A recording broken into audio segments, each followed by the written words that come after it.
AP academy पेश करता है आपके लिए लुसेंट का बिहार का सामान्य ज्ञान। इसकी पूरी पुस्तक को मैं 1 बाय 1 करके सारे चैप्टर बताने वाला हूँ, जो कि बिहार की सभी महत्वपूर्ण परीक्षाओं के लिए बेहद ही उपयोगी है।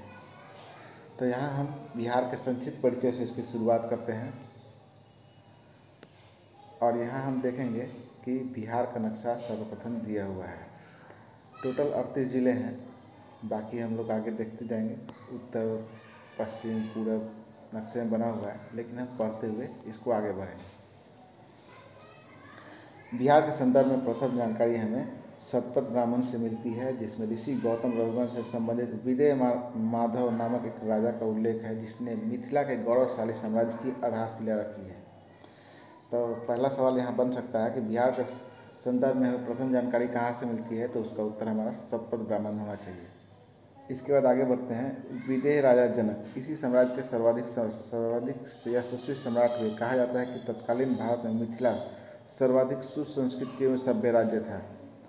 बिहार की प्राचीनता इसके नाम से ही प्रकट हो जाती है। वस्तुतः बिहार शब्द जो है विहार का तद्भव है। विहार, जिसका अर्थ होता है मठ, अर्थात भिक्षुओं का निवास स्थान। राजनीतिक शक्ति के रूप में बिहार का उदय सर्वप्रथम मगध सम्राट बिम्बिसार के शासनकाल में हुआ है। इसकी जानकारी हमें कहाँ से मिलती है? वैदिक साहित्य एवं बौद्ध ग्रंथों से। तो यहाँ प्रश्न एक और बनता है कि राजनीतिक शक्ति के रूप में बिहार का उदय किसके शासनकाल में हुआ था? हमारा उत्तर बनना चाहिए सम्राट बिम्बिसार। और इसकी जानकारी हमें कहाँ से मिलती है? तो वैदिक साहित्य एवं बौद्ध ग्रंथों से। ईसा पूर्व 4वीं शताब्दी में यहाँ मौर्य वंश का उदय हुआ। चंद्रगुप्त मौर्य द्वारा स्थापित इस वंश का सर्वाधिक प्रतापी राजा सम्राट अशोक हुए। ईस्वी सन 4वीं-5वीं शताब्दी में गुप्त वंश के शासनकाल में मगध साम्राज्य पुनः उन्नति के शिखर पर पहुंच गया। इसके पश्चात बंगाल के पाल वंश के शासकों ने 1197 ईस्वी तक यहाँ शासन किया। तो यहाँ हम लोग देख सकते हैं क्रमबद्ध अध्ययन अगर रखते हैं तो सभी चीज़ें बेहतर रहेंगी। तो पहले यहाँ आपको बिम्बिसार, इसके भी पहले देखेंगे तो मिथिला के जनक, जो हम लोग यहाँ देख चुके हैं, मिथिला के जनक। इसके बाद आपको बिम्बिसार, इसके बाद आपको मौर्य वंश, उसके बाद गुप्त वंश और इसके बाद आपको आ गया यहाँ पे पाल वंश, जो कि 1197 ईस्वी तक यहाँ पर शासन किया। 12वीं से 17वीं शताब्दी तक बिहार में मुस्लिम शासन रहा है, जिसका व्यापक प्रभाव आज भी बिहार का सामाजिक सांस्कृतिक ताना बाना पर स्पष्ट रूप से दृष्टिगोचर होता है। 12वीं शताब्दी के मुस्लिम आक्रमणकारियों ने इस प्रदेश को बिहार के नाम से संबोधित करना शुरू कर दिया था। तब से हम लोग बिहार को बिहार के नाम से जानते हैं। शेरशाह सूरी के समय सूबे के रूप में बिहार को नई मान्यता मिली तथा प्रशासनिक इकाई के रूप में बिहार का स्थान अंग्रेजों के आगमन तक बना रहा। 1764 ईस्वी में बक्सर की लड़ाई में विजय होकर अंग्रेजों ने बिहार पर जो कब्जा किया वह 1947 तक में देश के आज़ाद होने तक जारी रहा। 1764 में बंगाल के नवाबों के अंग्रेजों से पराजित होने के बावजूद भी बिहार बंगाल का ही एक अंग रहा। तो यहाँ हम देख सकते हैं एक महत्वपूर्ण प्रश्न बनता है कि बक्सर की लड़ाई कब हुई? तो यहाँ उसका उत्तर आपका 1764 होना चाहिए। और इसके बाद से अंग्रेज का यहाँ पर शासन शुरू होता है 1764 से। उस समय बिहार है, उस समय बिहार आपका बंगाल का ही एक अंग था। 1911 में बिहार और उड़ीसा को संयुक्त रूप से बंगाल प्रेसिडेंसी से अलग कर पृथक राज्य बनाने की घोषणा की गई और तदनुसार 1 अप्रैल 1912 को बंगाल का विभाजन हुआ तथा बिहार के नाम से एक पृथक प्रांत का उदय हो गया। पहली बार 1936 में बिहार को 2 राज्यों में विभाजित कर दिया गया था।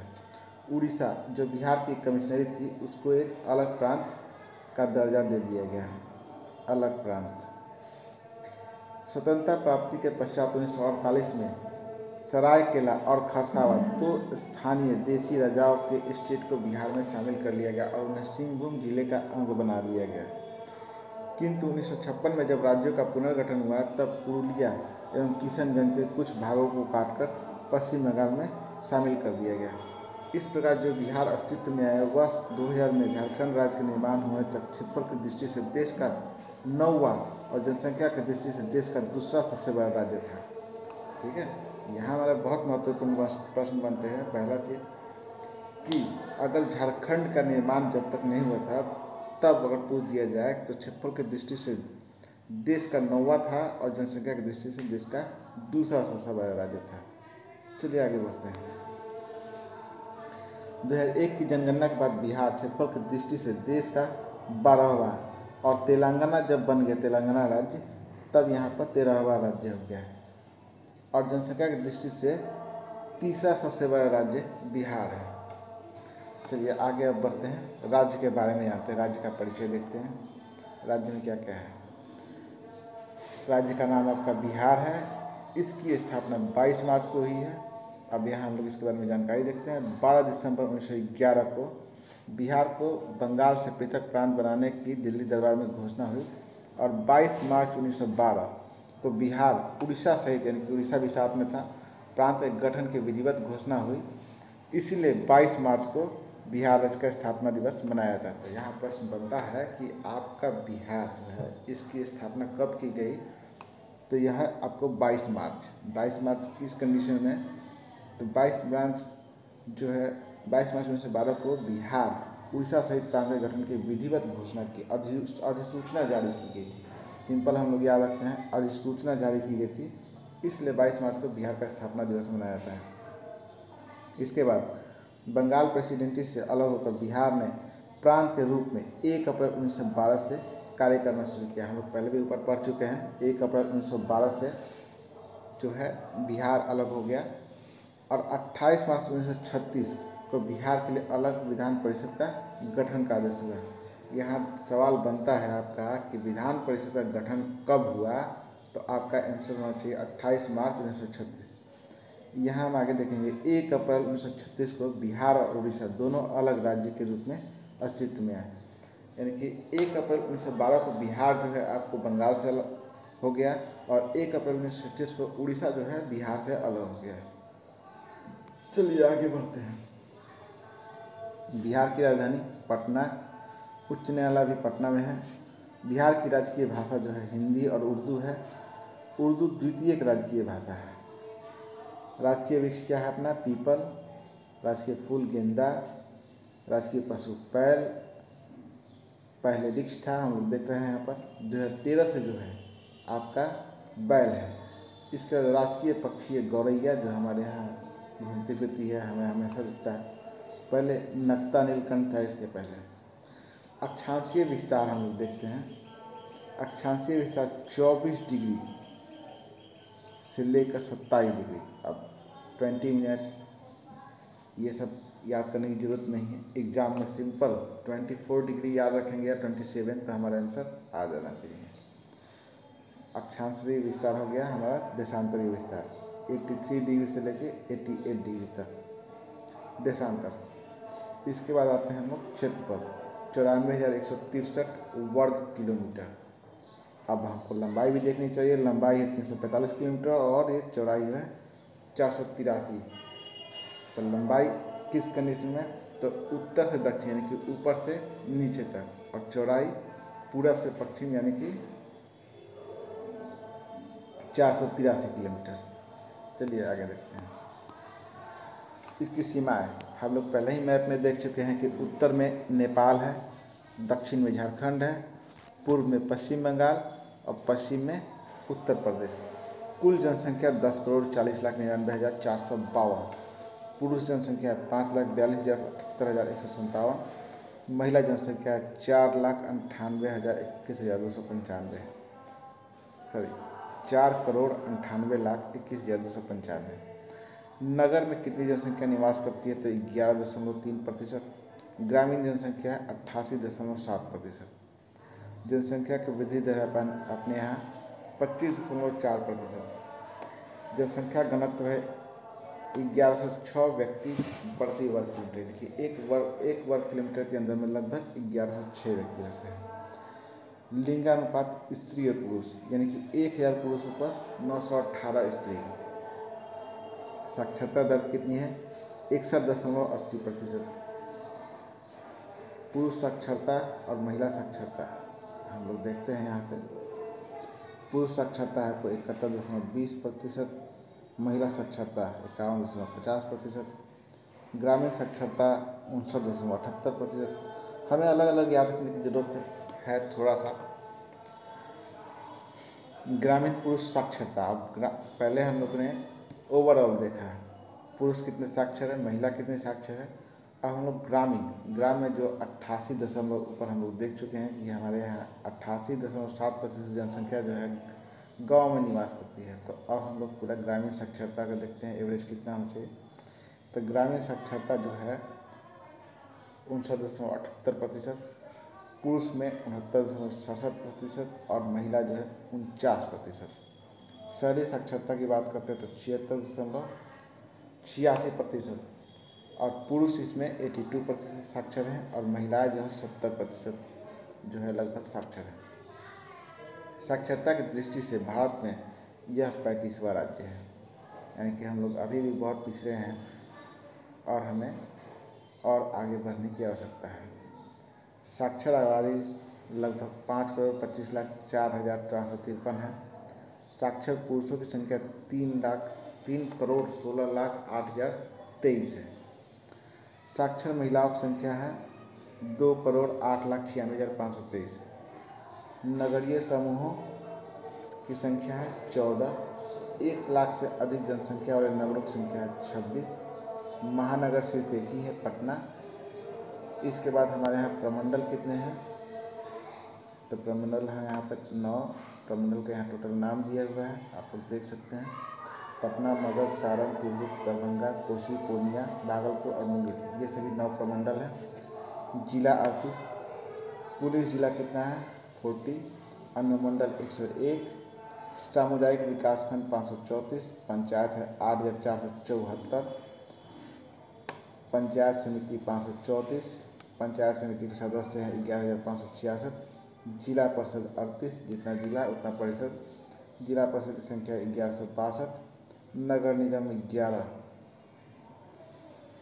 और नगर परिषद आपको 42। नगर पंचायत आपको 86।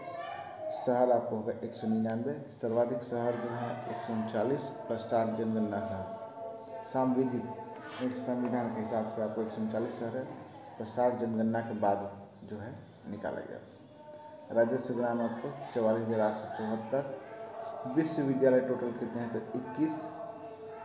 मुख्य फसल कौन कौन सी है तो धान, गेहूँ, मकई, चना और गन्ना, यहाँ की मुख्य फसलें हैं।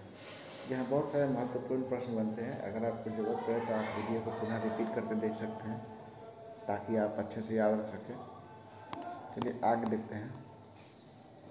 विधानसभा क्षेत्र कितने हैं यहाँ 243। विधान परिषद सदस्यों की संख्या 75। लोकसभा क्षेत्र कितना है यहाँ 40। राज्यसभा सदस्यों की संख्या कितनी है 16। लोकसभा में अनुसूचित जाति की आरक्षित सीटें हैं 6। अनुसूचित जाति के लिए विधानसभा में अनुसूचित जाति के लिए आरक्षित सीटें 40। यहाँ लोकसभा में कितना है 6 है, विधानसभा में 40। पंचायत सदस्यों की संख्या 1,16,023। पंचायत प्रमुख यानी कि मुखियों की संख्या है आपको 8,437। क्षेत्रफल की दृष्टि से सबसे बड़ा जिला यहाँ पे पश्चिमी चंपारण और सबसे छोटा हो गया शिवहर। सर्वाधिक जनसंख्या वाला जिला है आपका पटना। सबसे कम जनसंख्या वाला जिला है शेखपुरा। सर्वाधिक दशकीय वृद्धि यानी कि हर 10 साल में सबसे ज़्यादा वृद्धि करने वाला जिला है आपको मधेपुरा। सबसे कम दशकीय वृद्धि वाला जिला है गोपालगंज। सर्वाधिक जनसंख्या घनत्व वाला जिला है आपका शिवहर, यानी कि यहाँ पर सबसे ज़्यादा लोग होंगे। सबसे कम जनसंख्या घनत्व वाला जिला है कैमूर। सर्वाधिक लिंग अनुपात वाला गोपालगंज यानी 1021, वहाँ पे महिलाएं हैं और पुरुष जो है 1000। सबसे कम लिंग अनुपात वाला जिला है मुंगेर, यानी कि 876 महिलाएं हैं और पुरुष 1000। सर्वाधिक साक्षरता वाला जिला है रोहतास 73.37%। सबसे कम साक्षरता वाला जिला है पूर्णिया। सबसे बड़ा नगर पटना। अब क्षेत्रफल की दृष्टि से हम लोग पहले ही पढ़ चुके हैं। क्षेत्रफल की दृष्टि से बिहार का स्थान 12वां है। जब से तेलंगाना बना है तब से यह 13वां है, तो हम लोग याद रखेंगे 13वां। सवाल आता है कि क्षेत्रफल की दृष्टि से बिहार का देश में स्थान कितना है तो 13वां है। इसके बाद जनसंख्या की दृष्टि से बिहार का देश में स्थान कितना है? तीसरा। जनसंख्या घनत्व की दृष्टि से बिहार का स्थान पहला। केवल राज्यों में छठा है, राज्यों में केंद्र शासित प्रदेशों में। अगर हम केंद्र शासित प्रदेश भी लेते हैं तो छठा है, अदरवाइज यह पहला है अगर सिर्फ राज्य की बात करते हैं। सर्वाधिक वर्षा वाला जिला आपको किशनगंज, सबसे कम वर्षा वाला जिला औरंगाबाद, सर्वाधिक गर्म जिला गया, यानी कि आप गया में जाएंगे तो ज़्यादा गर्मी लगेगी, और सर्वाधिक ठंडा जिला भी आपका गया है, यानी कि जितनी गर्मी मिलती है वहाँ पर उतनी ठंडी भी है। सबसे बड़ी सिंचाई परियोजना आपका गंडक। राष्ट्रीय राजमार्ग यानी कि नेशनल हाईवेज की लंबाई है आपको 3734.38 किलोमीटर, अभी थोड़ा बढ़ गया हो। जलवायु यहाँ की मानसूनी है और औसत वर्षा आपकी होती है 1054 मिलीमीटर। कुल वन क्षेत्र है 6,22,000 हेक्टेयर, यानी कि 6.65%। शुद्ध बोया गया क्षेत्र है 53.32 लाख हेक्टेयर, यानी टोटल 57%। गैर कृषि कार्यों में भूमि लगी हुई है 16.90 लाख, यानी कि जो कृषि नहीं होती है उसे छोड़कर 4.32 लाख हेक्टेयर आपको ऊसर और गैर कृषि योग्य भूमि है। स्थायी चारागाह 15,780 हेक्टेयर। विविध पेड़ एवं बगीचा 2,43,980 हेक्टेयर, जो कि 2.6% है। कृषि योग्य बंजर भूमि 45,380 हेक्टेयर। चालू पड़ती भूमि है 8,57,620 हेक्टेयर, लगभग 9.2%। अन्य पड़ती भूमि 1,22,000 हेक्टेयर है, यानी टोटल लगभग जो है आपका 100% यहाँ हो जाता है। हम लोग जोड़ के देखेंगे तो 100% आएगा। ये सभी आंकड़े जो हैं आपको 2011 की जनगणना के अनुसार है। इस तरह हमारा बिहार के बारे में जो परिचय है यहाँ खत्म होता है। यहाँ बहुत सारे महत्वपूर्ण प्रश्न बनते हैं, हम उसको दोबारा वीडियो देखेंगे, दोबारा देखेंगे, लेकिन हम चीज़ों को याद रखेंगे ताकि आने वाले जो एग्ज़ाम्स है बिहार के उसमें बहुत ही महत्वपूर्ण रहे। इसी के साथ मिलते हैं हम लोग अगले चैप्टर पर। आप लोग सब्सक्राइब और लाइक करते रहें। धन्यवाद।